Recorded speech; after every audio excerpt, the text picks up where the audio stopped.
My friends and I had been looking forward to Halloween for weeks. At 13 and 14 years old, this was only our second year trick-or-treating without parents, and we'd meticulously planned our route to hit all the houses known for giving out the best candy. This year was special because a new street of luxury homes had just been completed in our neighborhood. We figured these wealthy homeowners would surely have premium treats, so we made that our first stop after meeting up at my house. The street was surprisingly empty when we arrived, no other trick-or-treaters in sight. Our spirits soared when the first house yielded full-sized Hershey bars from a kind elderly man, but our excitement quickly faded as house after house went unanswered. The properties were massive, with long walks between each one, making it particularly disappointing to reach a dark doorway after several minutes of walking. Just as we were about to give up, we spotted the largest house yet at the end of the street. As we approached up the circular driveway, I noticed a woman watching us through a window beside the door.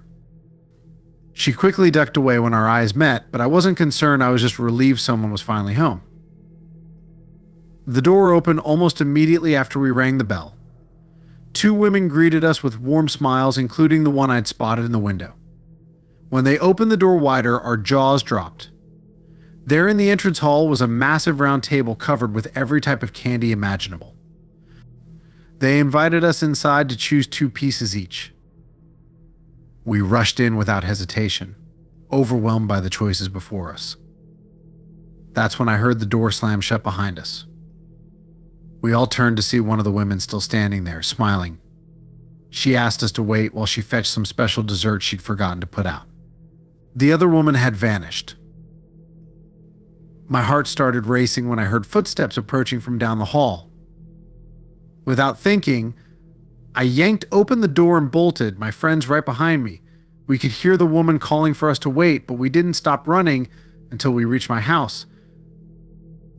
We collapsed on my driveway, trying to catch our breath and make sense of what had happened. We considered telling my parents, but knew we'd get in trouble for breaking the cardinal rule: never enter a stranger's house. Instead, we spent the rest of the night trick-or-treating in my neighborhood, staying in well-lit areas with plenty of other kids around. To this day, my friends and I still debate what those women had planned for us. Whatever special dessert they had in mind, I'm glad we didn't stick around to find out.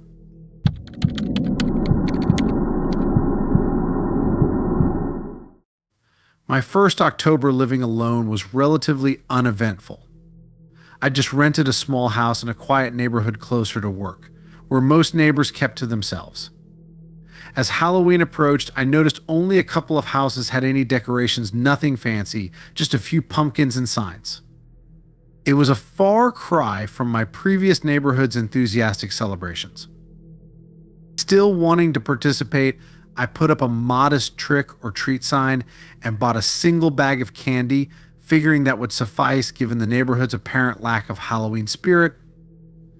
The afternoon brought just a few small groups of children, and by 10 p.m. I decided to call it a night.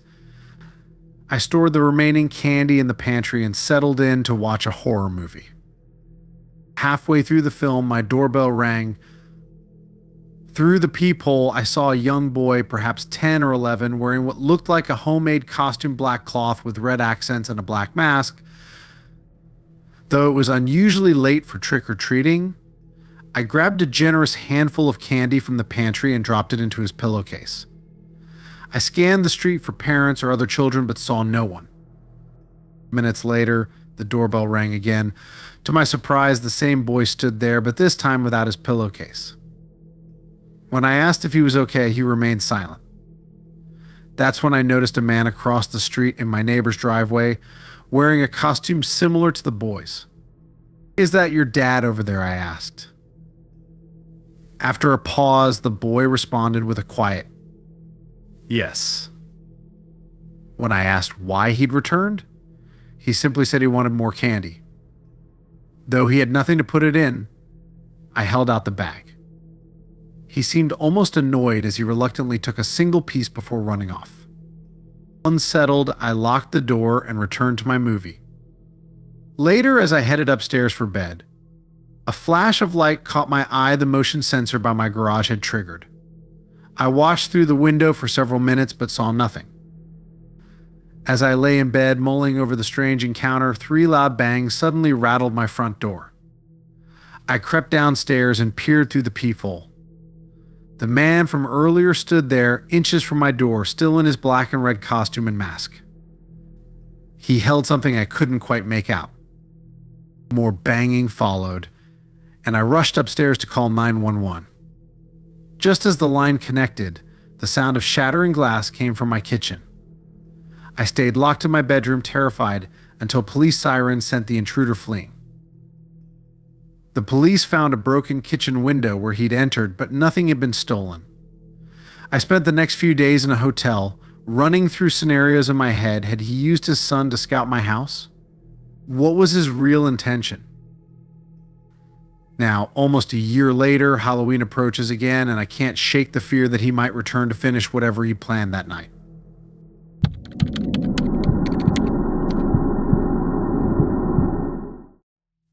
When I was a kid, I lived with my parents in a small neighborhood.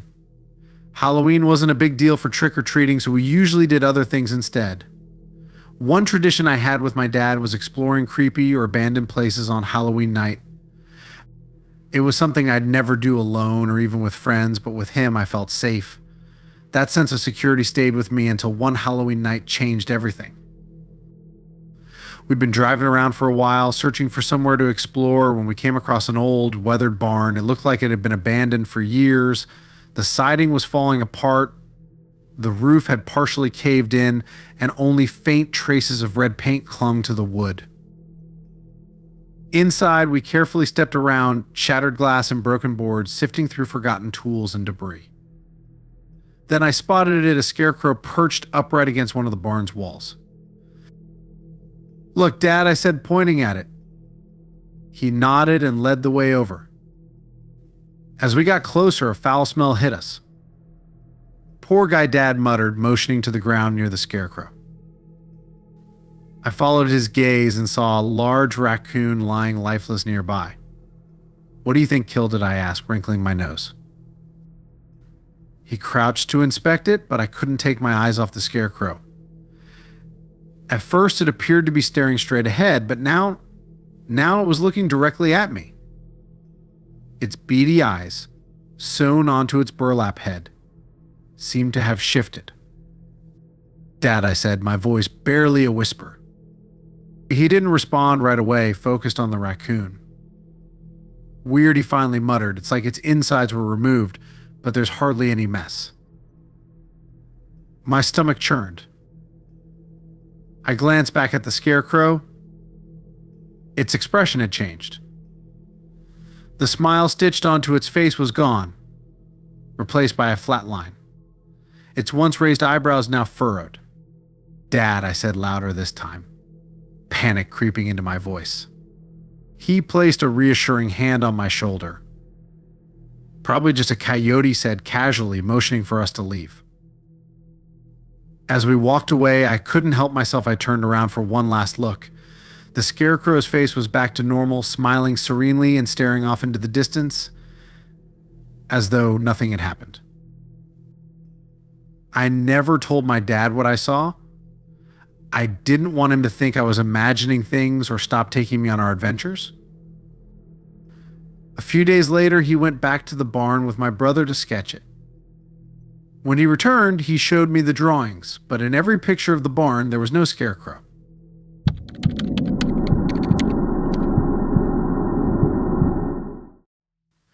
It was Halloween, and my parents had gone to an adult party at a friend's house, leaving me, a 14-year-old boy, and my sister, who was 12, home alone. It was our turn to hand out candy to the neighborhood kids.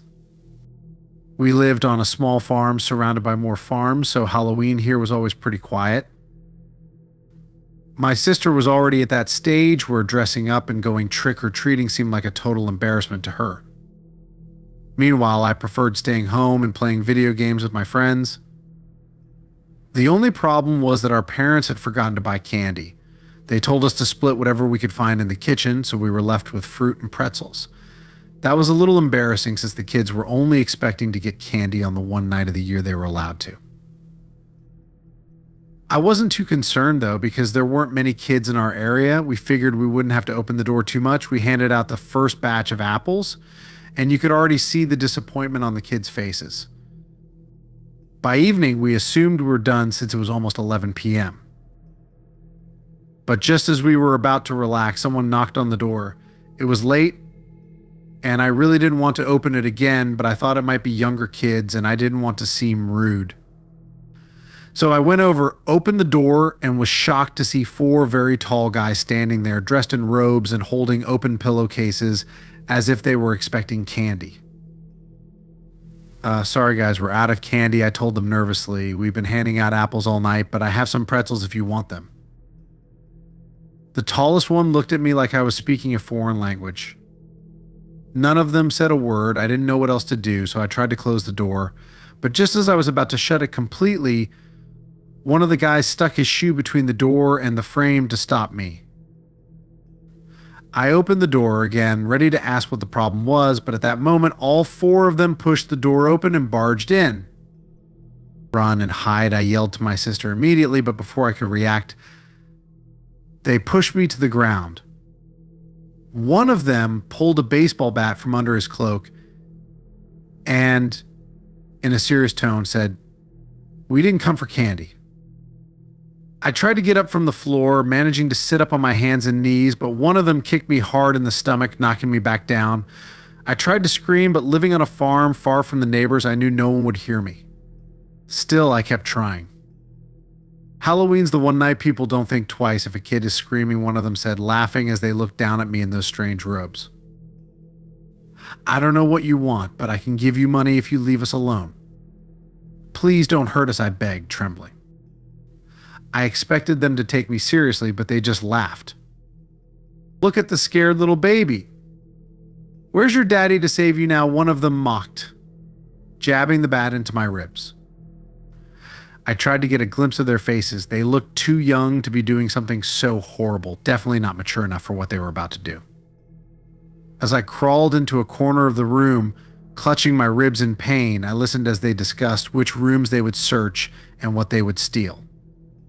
2 of the boys dragged me away, while the others searched the house for anything they could take. At one point, I saw my sister, Louisa, hiding on the roof, peeking out of her bedroom window. The guy who had me grabbed me by the shirt and pulled me toward the barn. He opened the barn door and shoved me inside, threatening me with the bat. He made me roll around in the mud and started filming me with his phone while forcing me to do humiliating things. I was terrified, tired, confused, and sore. I felt completely embarrassed by the torture they were putting me through. The guy laughed the whole time with an indescribable cruelty. After he was done, he dragged me back into the house to show his friends what he had done to me. The torment continued. They made me drink water from the toilet and eat things out of the garbage, things I couldn't even describe. As they dragged me around the house, I just hoped they wouldn't find Louisa. Strangely, they hadn't mentioned her at all during this entire time. Eventually, they tied me to a chair in the kitchen and left after trashing the house and stealing everything they could find. I must have passed out at some point, because when I woke up, I was in the hospital surrounded by machines. My mom was by my side, crying with relief to see me awake. She took her time explaining everything that had happened, and when she finished, I was horrified.